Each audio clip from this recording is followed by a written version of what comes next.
Welcome to Scott Rods. I have some amazing news.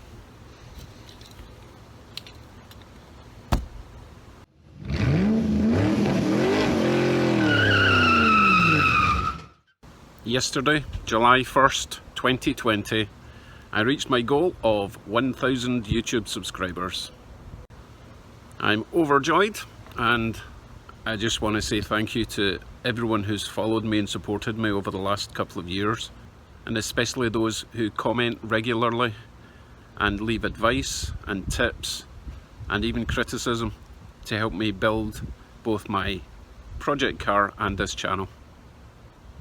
So what's next for Scott Rods on YouTube? Well, obviously there's still a lot to do in the Chevy Coupe project, but once it's on the road everything changes.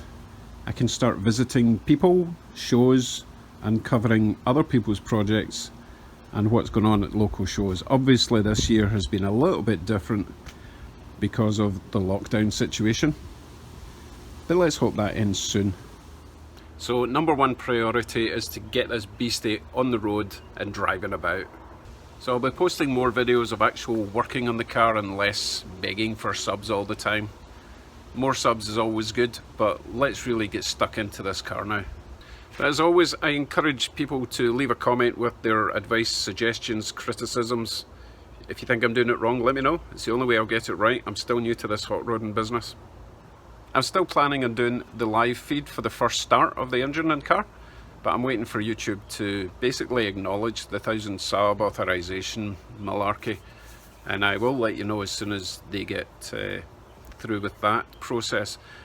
I'm not quite ready for the start anyway. I want to do some more welding, steering, that kind of thing before I put gasoline anywhere near the car, for safety's sake.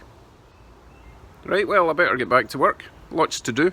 I have a loyal fan base waiting to see what happens next. That's you, by the way. Right, again, thank you so much. I couldn't have done it without you. Literally couldn't have done it without you. I appreciate you all. Take care, everyone. See you in the next one.